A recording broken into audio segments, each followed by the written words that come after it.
So students, जो अभी हमने फ्लो चार्ट देखा उसमें सबसे पहले आता है pure substances. So let's see what is pure substance. Pure substance होता क्या है? A pure substance is one which is made up of only one kind of particles.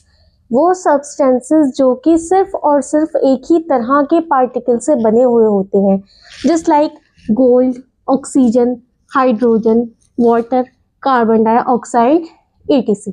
ठीक है, जैसे कि गोल्ड है, सपोज कि आपके पास गोल्ड कॉइन है या फिर गोल्ड बार है।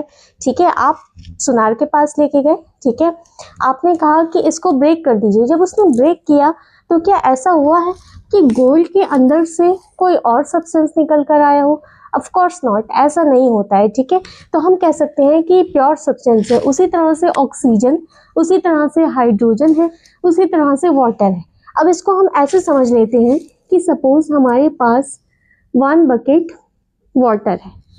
ठीक है, अब मैं आपसे कहूँ कि इस बकेट का वाटर दूसरे बकेट में कर दीजिए।